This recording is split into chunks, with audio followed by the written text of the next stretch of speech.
ونحن على ذلك لمن الشاهدين والشاكرين والحمد لله رب العالمين. يا رسول الله انظر حالنا، يا حبيب الله اسمع قالنا، إنني في بحر غم مغرق خذ يدي سهل لنا إشكالنا. شاہ مردہ شیر ازدا قوت پروردگار، لا فتح الا علی لا سیف الا ذو الفقار. غوث اعظم بمن بے سر و ساما مدد قبلہ دی مدد کعبہ ایمان مدد قادری نعرہ یا غوث اعظم می ظلم دمز شاہ احمد رضا خان قطب عالم می ظلم. بگر داب بلا افتاد کشتی ضعیفانو شکستہ رات پشتی. بحق خواجہ عثمان ہارون مدد کن یا معین الدین چشتی.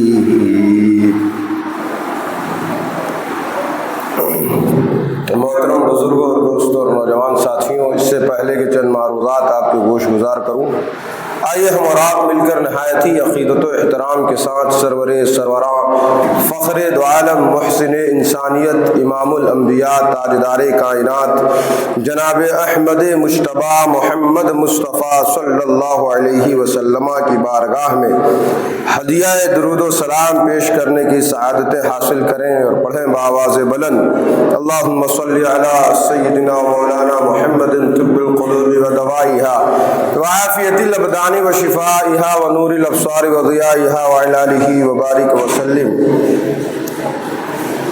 علامہ کفایت احمد کاکوروی فرماتے ہیں، کوئی گل باقی رہے گا نہ چمن رہ جائے گا.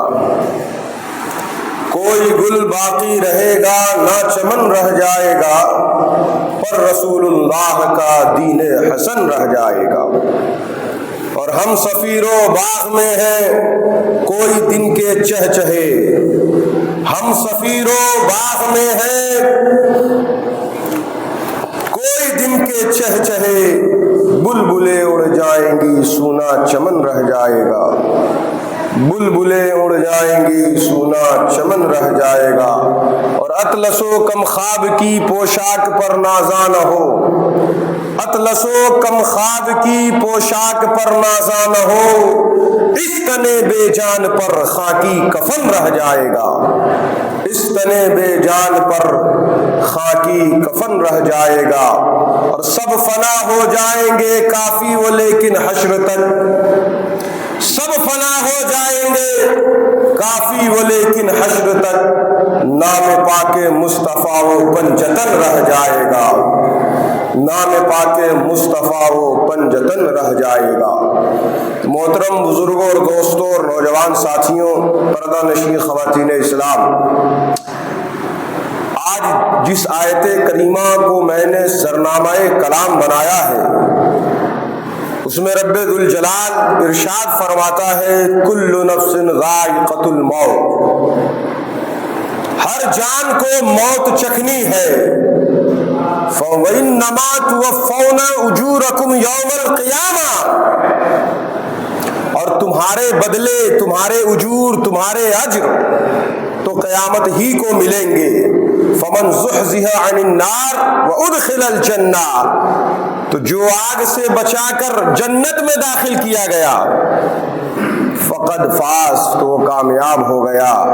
وَمَا الْحَيَاةُ الدُّنْيَا إِلَّا مَتَاعُ الْغُرُورِ، اور دنیاوی زندگی تو دھوکہ ہے، دنیاوی زندگی یہ دھوکہ ہے. اس آیت کریمہ میں سورہ آل عمران کی اللہ تعالیٰ نے فرمایا کہ جو بھی جاندار ہے اسے مرنا ہے. کل نفس ذائقۃ الموت، چرندے ہوں، پرندے ہوں، درندے ہوں، انسان ہو یا کوئی اور مخلوق، ایک نہ ایک دن سب کو موت کا ذائقہ چکھنا ہے.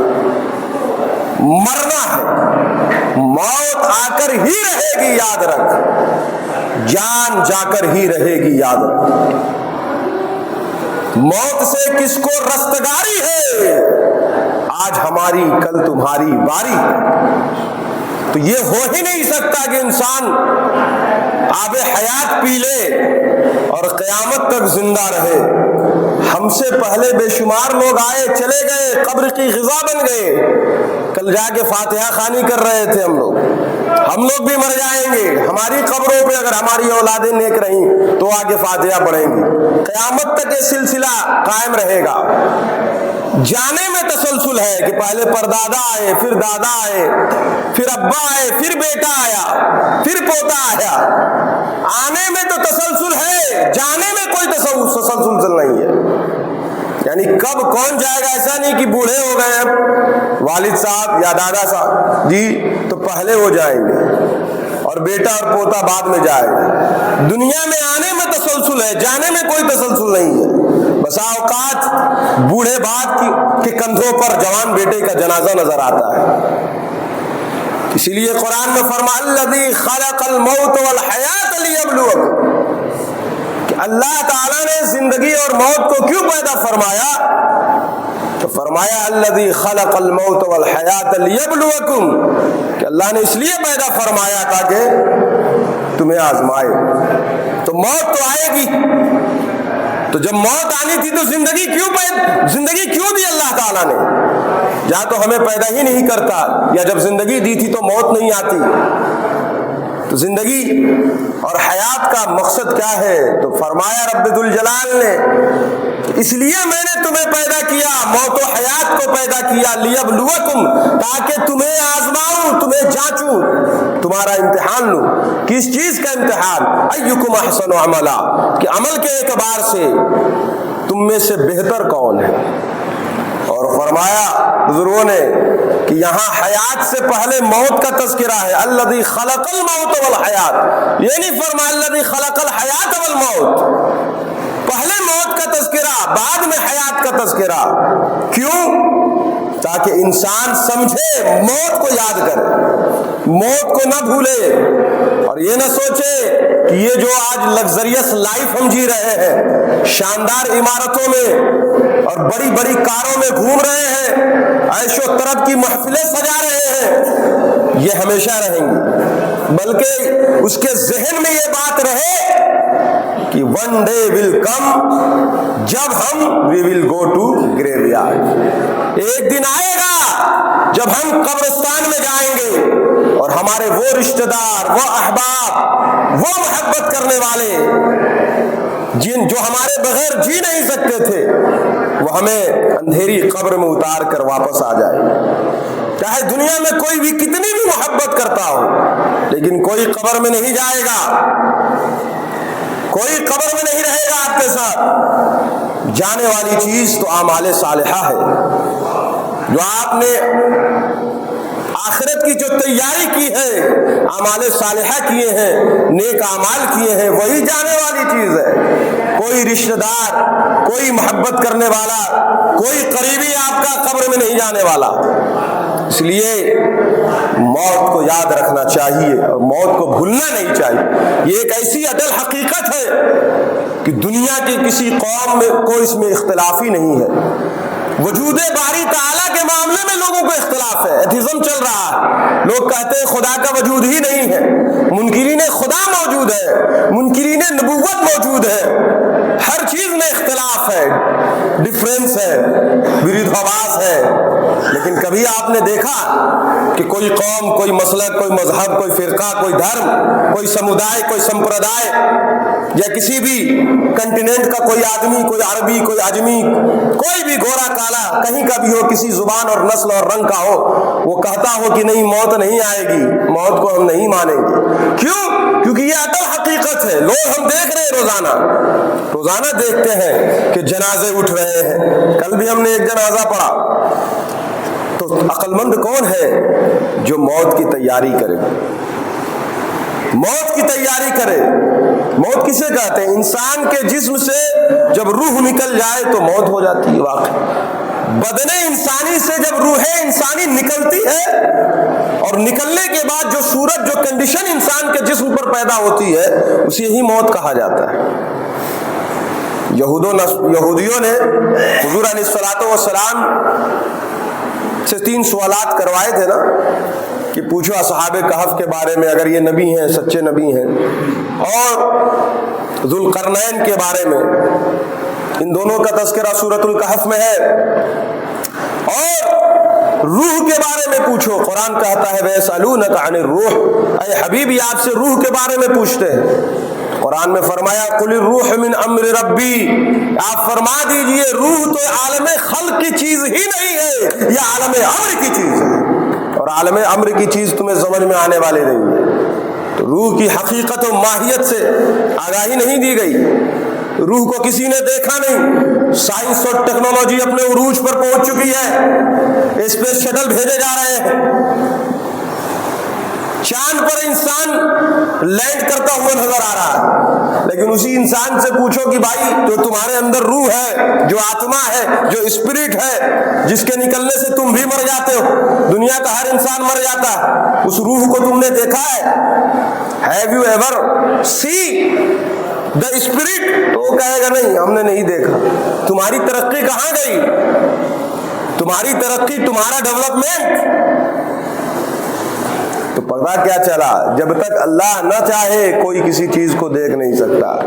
یہ روح ہے جو انسان کے بدن سے نکلتی ہے تو موت طاری ہو جاتی ہے۔ تو موت کی تعریف ہی یہی ہے کہ بدن انسانی سے جب روح انسانی نکلے اور نکلنے کے بعد جو کیفیت، جو کنڈیشن بدن پہ طاری ہو وہ موت ہے، وہ موت ہے۔ میرے دوستوں اور بزرگوں، موت کو ہمیشہ یاد رکھیے۔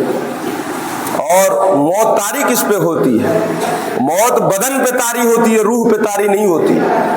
ایک انسان جب دنیا سے جاتا ہے تو آپ دیکھیں اس کا جسم صحیح سلامت ہے، موجود ہے کہ نہیں؟ ارے بھائی باڈی جو ڈیتھ باڈی ہوتی ہے وہ تو موجود ہوتی ہے، اس کے پاس اس کے کان بھی ہیں، ہاتھ بھی ہیں، زبان بھی ہے، سارے اعضاء اور جوارے ہیں، پارٹس آف دا باڈیز ہیں، لیکن وہ بول نہیں رہے ہیں، اس کے کان سن نہیں رہے ہیں، اس کی زبان بول نہیں رہی ہے، اس کی اعضاء، اس کے اعضائے بدنیاں حرکت نہیں کر رہے ہیں۔ تو آپ مجھے بتائیں کہ وہ کون سی شے تھی جب تک وہ جسم کے اندر تھی انسان کی زبان بول رہی تھی، کان سن رہے تھے، آنکھیں دیکھ رہی تھی، ہاتھ پکڑ رہے تھے، پیر سے چل رہا تھا، جیسی وہ چیز انسان کے جسم سے نکلی انسان کا جسم مردہ ہو گیا۔ زبان ہے لیکن بول نہیں رہی، آنکھیں ہیں لیکن پتھرا گئی ہیں، دل پہلو میں ہے لیکن دھڑک نہیں رہا، کان ہے لیکن سن نہیں رہے۔ اگر سننے والی چیز کان ہی تھی یا بولنے والی چیز زبان ہی تھی تو زبان تو موجود ہے، باڈی رکھی ہوئی ہے تو زبان موجود ہے، اس کے منہ میں زبان اڑ تو نہیں گئی نا، کان تو اڑ نہیں گئے، ہاتھ پاؤں ایسی اس کے ساتھ، اس کے جسم کے ساتھ لگے ہوئے ہیں۔ اسی لیے بزرگوں نے فرمایا موت جسم پر طاری ہوتی ہے، روح پر نہیں۔ اگر زبان ہی سننے والی چیز تھی، بولنے والی چیز تھی، اور کان ہی سننے والے تھے تو روح کے نکلنے کے بعد بھی سننا اور بولنا تھا نا۔ مرنے کے بعد انسان کی زبان اس کے منہ میں رہتی ہے، روح نکلنے کے بعد کان بھی جسم میں لگا رہتا ہے، ہاتھ بھی اگر نارمل ڈیتھ ہے تو ہاتھ بھی جسم میں ہی رہتے ہیں۔ تو اگر ہاتھی کا کام پکڑنا تھا، زبان ہی کا کام بولنا تھا، کان ہی کا کام سننا تھا، تو روح کے نکلنے کے بعد بھی سننا، بولنا اور پکڑنا تھا۔ تو کیا سمجھ میں آیا؟ اصل چیز بولنے والی زبان نہیں ہے، سننے والی کان نہیں ہے، پکڑنے اور دیکھنے والی چیز یہ آنکھیں اور ہاتھ نہیں ہے، بلکہ اصل چیز روح ہے۔ جب تک روح تھی یہ بول رہے تھے، یہ کام کر رہے تھے، روح کے نکلنے کے بعد یہ سارے اعضاء اور جوارح کام کرنا بند کر چکے ہیں۔ تو اسی لیے سمجھیے کہ موت جسم پر طاری ہوتی ہے، روح پر نہیں، اور اصل چیز روح ہے، جسم نہیں ہے، اور روح مرتی نہیں ہے، جسم مرتا ہے۔ غسل کسے دیتے ہیں آپ؟ جسم کو دیتے ہیں کہ روح کو دیتے ہیں؟ تجہیز و تکفین کس پر ہوتا ہے بتائیں بھائی؟ جسم پر یا روح پر؟ دفنایا کسے جاتا ہے، جسم کو یا روح کو؟ ظاہر سی بات ہے جسم کو. تو موت کس پر طاری ہوئی ہے؟ جسم پر یا روح پر؟ روح پر نہیں، موت جسم پر طاری ہوئی ہے. مرنے والی چیز جسم ہے، روح نہیں ہے. مرنے والی چیز روح نہیں ہے. جب تک اللہ تعالیٰ نے چاہا روح بدن انسانی میں رہی، جیسی ہی اللہ کی مرضی ہوئی انسان کی روح اس کے جسم سے نکل گئی، اس کے جسم سے نکل گئی. اب یہ زبان ہے لیکن کام نہیں کر رہی ہے، کان ہے لیکن سن نہیں رہے ہیں، ہاتھ ہے لیکن پکڑ نہیں رہے، پیر ہے لیکن چل نہیں رہے. تو اصل چیز ہے روح، اور روح مرتی نہیں ہے، روح زندہ رہتی ہے، روح زندہ رہتی ہے. اور پھر آخرت کی زندگی کے سارے معاملات چلتے ہیں. تو موت تو آئے گی، لیکن موت کے بعد انسان ختم نہیں ہو جائے گا، فنا نہیں ہو جائے گا، بلکہ وہ عالم برزخ کی زندگی شروع ہو جائے گی. عالم برزخ کی برزخی زندگی کیا ہے؟ مرنے کے بعد سے لے کر قیامت تک کا جو عرصہ ہے وہ برزخ ہے، اور وہ الگ ہی دنیا ہے. اس کو سمجھنا ہما شما کی بس کی بات نہیں. اور انسان جب قبر میں جائے گا تو سارے معاملات عذاب اور ثواب کے ہوں گے. اب قبر کی بھی وہ تعریف نہیں ہے جو ہم لوگوں نے سمجھ رکھا ہے کہ قبر جو ہے وہ 4-5 فٹ کی جو آزاد نگر، ذاکر نگر میں یا دیگر قبرستانوں میں ہوتی، بلکہ قبر کی تعریف بھی یہی ہے کہ مرنے کے بعد انسان کی روح جہاں رہتی ہے، انسان کا بدن جہاں بھی رہے. اب کسی کو شیر کھا لے تو اس کے لیے اس کا پیٹ وہی قبر ہے. کوئی سمندر میں غرق ہو جائے تو اس کی قبر سمندر ہی ہے، وہیں اس پر عذاب و ثواب ہوگا. ہوتا ہے نا، کسی کو جلا دیا گیا تو کیا قبر کا عذاب اسی کے لیے جو مسلمان ہے.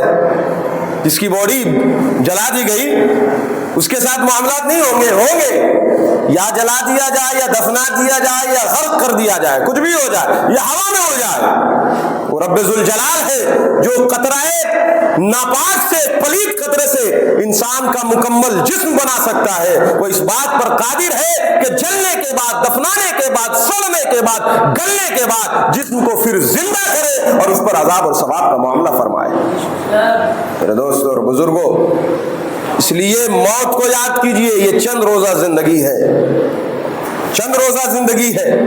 اس کے لہو لعب میں پڑھ کر اپنی آخرت کو برباد مت کیجئے، ورنہ بہت مہنگا پڑ جائے گا. اللہ تعالیٰ نے ہمیں اس لیے پیدا کیا کہ ہم اپنی زندگی کو اس کے فرمودات اور ارشادات کے مطابق گزاریں، اعمال صالحہ کرتے ہوئے گزاریں، نہ کہ بدعمالیاں کرتے ہوئے.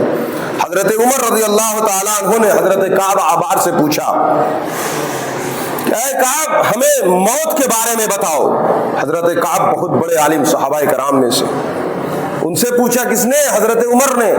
خلیفۃ المسلمین عمر بن خطاب رضی اللہ تعالیٰ عنہ پوچھتے ہیں کہ اے کعب، ہمیں موت کے بارے میں بتاؤ. تو حضرت کعب نے عرض کیا، یا امیر المومنین، موت ایک ایسی کانٹے دار ٹہنی کی طرح ہے. موت ایک ایسی کانٹے دار ٹہنی کی طرح ہے جسے آدمی کے پیٹ میں داخل کیا جائے.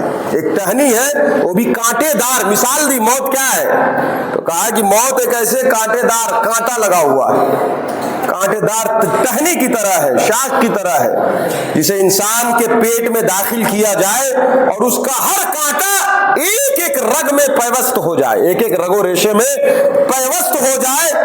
پھر اس ٹہنی کی زد میں آنے والے ہر چیز کو کاٹتے ہوئے اس کو کھینچ لیا جائے. یہ ہے موت. موت ایسی شے کا نام ہے. اور یہ حضرت کعب نے کہا. میرے دوستوں اور بزرگوں، تو موت سے پہلے موت کی تیاری کیجئے. موت سے پہلے موت کی تیاری کیجئے. کچھ بھی ہو جائے موت آگے رہے گی. قرآن کریم میں فرمایا، اینما تکونوا یدرککم الموت. تم کہیں بھی چلے جاؤ، موت تمہیں اپنی آہنی شکنجوں میں جکڑ لے گی. کہیں بھی چلے جاؤ، اسپیس میں چلے جاؤ، شیشے میں چلے جاؤ، بڑے بڑے محلات میں چلے جاؤ، پہاڑوں پہ چلے جاؤ، سمندروں کے انتہا میں چلے جاؤ، موت تمہیں آ کر اپنی آہنی شکنجوں میں جکڑ لے گی اور موت سے چھٹکارا ممکن نہیں ہے. لیکن غافل انسان، دین سے بیزار ہونے والا انسان، رب ذوالجلال کی کریمی سے بیزار ہونے والا انسان موت سے مکمل طور پہ غافل ہو چکا ہے. مکمل طور پہ غافل ہو چکا ہے، اعمال صالحہ کی طرف کوئی توجہ نہیں ہے، حرام کھانا ہے، حلال کی تمیز نہیں، پڑوسیوں کو تکلیف دینا ہے، نماز تو ایسے چھوڑ رہے ہیں لگ رہا کسی کو اسٹیشن چھوڑنے جا رہے ہیں اس میں بھی تکلیف ہے، بھاڑا لگتا ہے ٹرین، نماز کو کچھ سمجھ ہی نہیں رکھا ہے۔ نماز کیا پڑھنا ہے بھائی، نماز کیا پڑھنا؟ 5% لوگ بھی نماز نہیں پڑھ رہے ہیں۔ سوچئے ایک انسان جسے پانی کے قطرے سے بنایا گیا ہو اور جس کی منزل قبر ہو اور اس کو پتہ ہی نہ ہو کہ کب ہم مریں گے، کب موت آئے گی، کسی کی عمر 50 سال ہو گئی، کسی کی عمر 40 سال ہو گئی، کوئی 60 سال کا ہے، کوئی 25 سال کا ہے، اور کوئی گارنٹی نہیں کہ پہلے بچہ مرے گا کہ بوڑھا یا جوان، اور وہ انسان خواب غفلت کا شکار۔ بتائیے آپ، یہ حالت ہے مسلمانوں کی۔ کل شب برات کے دن سارے لوگ قبرستان جاتے ہیں، جانا بھی چاہیے، سنت بھی ہے، بہت اچھی بات ہے، لیکن آپ نے دیکھا ہوگا کئی قبروں کو، گڈھی ہیں قبریں، ان میں سونے والے ہم سے زیادہ خوبصورت تھے ایک زمانے میں، آپ سے زیادہ ہینڈسم ہوں گے۔ جو لوگ قبرستانوں میں سو رہے ہیں ہم سے پہلے، ہمارے آباء و اجداد، ہمارے پروج، ہمارے انسیسٹرز، کیا وہ ہماری طرح خوبصورت نہیں تھے؟ وہ تو اوریجنل چیزیں کھانے والے لوگ تھے، ہم لوگ تو ڈپلیکیٹ کھا رہے ہیں۔ ہمارے اندر وہ خوبصورتی، وہ جاذبیت، وہ طاقت نہیں جو ہمارے پروجوں کے اور آباء و اجداد کے پاس۔ لیکن آپ نے دیکھا ہوگا کئی قبریں، ان کا نام و نشان نہیں ہے، کس کی قبر بتانے والا کوئی نہیں، جس کے نام پہ ڈنکے بجتے تھے اور شہرت آسمان چھو رہی تھی۔ اس شخص کس کی قبر ہے، بڑے بڑے چلے گئے، کچھ آتا پتہ نہیں، کس کی قبر، ہڈیوں کا آتا پتہ نہیں، ان کی کھوپڑیوں کا آتا پتہ نہیں، زمین کھا گئی نوجوان کیسے کیسے ہوئے، نامور بے نشان کیسے کیسے، زمین کھا گئی نوجوان کیسے۔ تو کیا آپ نے سمجھا کل جا کر قبرستان کا جائزہ لے کر کہ صرف یہی قبرستان میں جو گئے ہیں یہی جائیں گے، یہ لاسٹ ہے، ہماری جان بچ چکی ہے، ہم قبر میں نہیں جانے والے ہیں، ہم مرنے والے نہیں ہیں۔ اللہ کا خوف پیدا نہیں ہوتا انسان کے اندر۔ قبرستان میں جاتے ہیں، وہاں بھی دنیا کی باتیں چل رہی ہیں، وہاں بھی لہو و لعب، ہنسی مذاق چل رہا، ٹھٹا چل رہا۔ ارے وہ ہنسی مذاق کی جگہ ہے، حضور نے فرمایا زوروا لأنها تذکر الآخرہ، قبروں کی زیارت کرو، اس سے آخرت کی یاد آئے گی، فکر آخرت پیدا ہوگی۔ لیکن کیا فکر آخرت پیدا ہوگی؟ اور قبرستانوں کو بھی اتنا سجا دیا جا رہا ہے کہ سمجھ ہی میں نہیں آ رہا وہ قبرستان ہے کہ کیا ہے۔ کیا ہے بھائی، اتنا سجانے کی کیا ضرورت ہے؟ آپ نے کبھی سوچا اتنا سجانے کی کیا ضرورت ہے؟ کسی بھی عالم دین سے پوچھئے کہ قبرستان کو اتنا ڈیکوریٹ کرنا چاہیے، نہیں کہیں گے۔ ہاں لائٹیں لگائیں تاکہ آنے جانے والوں کو سہولت ہو، وہاں تو جانے کے بعد انسان کے دل میں خوف الہی پیدا ہو جائے، وہاں جانے کے بعد آخرت کی فکر پیدا ہو جائے، وہاں جانے کے بعد وہ بتیاں نہ دیکھیں، بتیوں کی ٹمٹماہٹ اور جگمگاہٹ سے محظوظ نہ ہو، وہاں جانے کے بعد سوچے کہ میرے والد گرامی چلے گئے ہیں، میرے دادا چلے گئے ہیں، کتنے خوبصورت تھے ہمارے پردادا، ہماری دادی چلی گئی، اور کتنی خواتین گئی جن کے حسن و جمال پر لوگ فریفتہ تھے، بڑے بڑے خوبصورت نوجوان اور دبنگ قسم کے لوگ آج قبر کی زینت بن چکے ہیں، ہڈیوں کا آتا پتہ نہیں۔ تو سوچے، اپنے نفس سے سوال کرے، تو کیا سوچ رہا ہے کہ تو ہمیشہ قیامت تک زندہ رہے گا؟ ایک دن موت آئے گی، موت کا فرشتہ آئے گا اور تمہارے رشتہ دار ہی اپنے ہاتھوں سے تمہیں اس اندھیری قبر میں ڈالیں گے اور تمہارے اوپر مٹی ڈال کر نکل جائیں گے، تمہاری ہی قبر کی مٹی تمہارے اوپر پھینکیں گے اور تمہارے اوپر بھی ہی ہاتھ جھاڑیں گے اور ہاتھ جھاڑ کے نکل جائیں گے۔ اس کے بعد وراثت کا بٹوارا ہوگا، تم نے جو مال چھوڑے ہوں گے اس میں تقسیم ہوگی، پھر کون تمہیں یاد کرے گا؟ شب برات میں کوئی آ گیا، کوئی نیک بیٹا ہوا تو جمعہ کو آ گیا اور فاتحہ پڑھ کے چلا گیا، پھر تمہیں اپنے اعمال کا حساب یہاں دینا پڑے گا جو تم نے 70 سالہ، 60 سالہ، 50 سالہ، 40 سالہ، 30 سالہ زندگی جو اللہ کی نافرمانی میں گزاری ہے اور حرام و حلال کی تمیز کیے بغیر گزاری ہے، قتل و غارت گری میں گزاری ہے، حرام کاری میں گزاری ہے، شراب نوشی میں گزاری ہے، پڑوسیوں کے حقوق پامال کرتے ہوئے گزارے ہیں، نمازوں کو چھوڑتے ہوئے بے دردی کے ساتھ نماز کی توہین، نماز کو چھوڑتے ہوئے جو تم نے گزاری ہے، فجر اور عشاء، مغرب اور عصر میں تم دنیا کی لذتوں سے محظوظ ہوتے ہوئے اذان کی صداؤں کو سننے کے باوجود جو تم نے نمازیں چھوڑی ہیں، جو تم نے زکوٰۃ سے روگردانی کی ہے، پیسہ ہونے کے باوجود حج نہیں کیا ہے، اعمال صالحہ نہیں کیے ہیں، اپنے مسجد کا خیال نہیں رکھا، غریبوں کا خیال نہیں رکھا، صرف اپنے لیے جیا، انجوائے کرتے رہے، لگزریس لائف گزارتے رہے، عیش و طرب کے پیچھے بھاگتے رہے، مال جمع کرتے رہے، اور جواب دو تو کہ اللہ نے جو تمہیں زندگی دی ہے کہاں گزارا، وقت کہاں گزارا، مال کہاں گزارا، جوانی کہاں گزاری، تو کیا بنے گا؟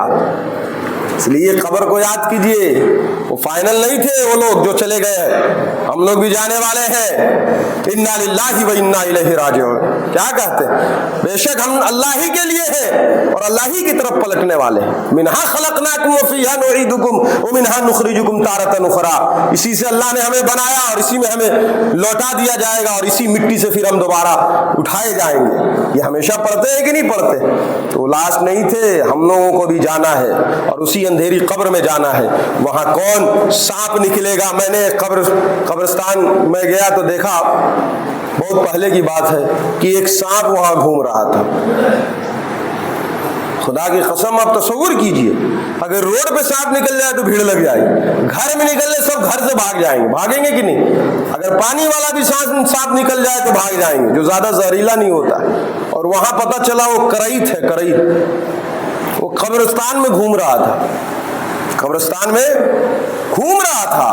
اب قبر میں سانپ ہے کہ بچھو ہے، کیا ہے، کون دیکھ رہا ہے؟ کوئی دیکھنے والا نہیں۔ اب ظاہر سی بات ہے، مٹی کے اندر کچھ بھی ہو سکتا ہے، سانپ تو مٹی کے اندر، بچھو مٹی کے اندر، اور دیگر کیڑے مکوڑے سب مٹی کے اندر۔ کس کی قبر میں کیا ہو رہا ہے وہ تو برزخی زندگی ہے، کسی کو کچھ پتا نہیں۔ تو میرے دوستوں اور بزرگوں، قبر کو اور آخرت کو بھولیے مت، موت کو یاد رکھیے۔ حضور نے فرمایا اکثروا حازم اللذات الموت، لذتوں کو ختم کرنے والی چیز موت کو یاد کرو، کہ جب انسان موت کو یاد کرے گا بدنگاہی سے بچے گا، حرام کاری سے بچے گا، گناہوں سے بچے گا، حرام کمانے سے بچے گا، والدین کی نافرمانی سے بچے گا، کسی کے حقوق پامال کرنے سے بچے گا۔ اور جو موت کو یاد نہیں کرے گا وہ تو سوچے گا دنیا ہی جنت ہے، کیونکہ کافروں کے لیے دنیا جنت ہے، مسلمانوں کے لیے قید خانہ ہے۔ قبر کو اور موت کو ہر حال میں یاد رکھیے۔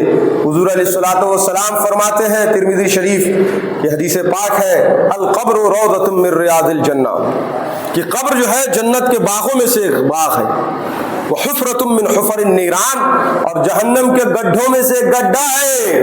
اللہ اکبر، کسی کے لیے باغ جنت اور کسی کے لیے جہنم کا گڈھا۔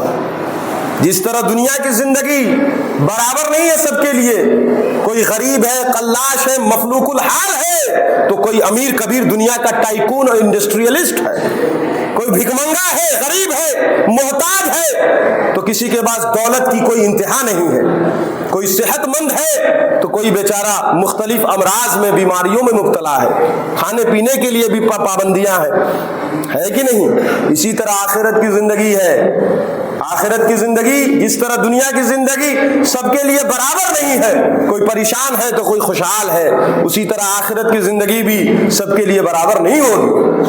حضور نے اسی لیے فرمایا کہ قبر یا تو باغ جنت ہے یا جہنم کا گڈھا ہے، باغ جنت ہے یا گڈھا جہنم کا ہے، تو کسی کے لیے باغ جنت ہے اور کسی کے لیے جہنم کا گڈھا ہے۔ تو جو اعمال صالحہ کریں گے، ایسا تو نہیں ہو سکتا نا کہ ایک شخص زندگی بھر فجر میں سوتا رہے اور اس کی قبر میں خوب جنت کی کھڑکیاں کھولی جا رہی ہیں، اور ایک بیچارہ ٹھنڈ میں کپکپاتے ہوئے مسجد کی طرف آ رہا ہے، اپنی نیند کو قربان کرتے ہوئے اللہ کی بارگاہ میں عاجزی اور انکساری کے ساتھ سجدہ شکر ادا کر رہا ہے، حرام سے بچ رہا ہے، پڑوسیوں کو تکلیف نہیں دے رہا ہے، والدین کی فرما برداری کر رہا ہے، پوری زندگی شریعت اسلامیہ کے مطابق گزار رہا، اور ایک شخص شریعت کی دھجیاں اڑاتے ہوئے گزار رہا، اور جب دونوں قبر میں گئے تو دونوں کے ساتھ یکساں برتاؤ ہوگا۔ ایسا ہو سکتا ہے کیا؟ ایسا نہیں ہوگا۔ اگر آپ کانٹے بوئیں گے تو پھول نہیں نکلیں گے، یاد رکھیے گا، جیسا جو بوئے گا ویسا ہی کاٹے گا۔ اس لیے اعمال صالحہ کیجیے۔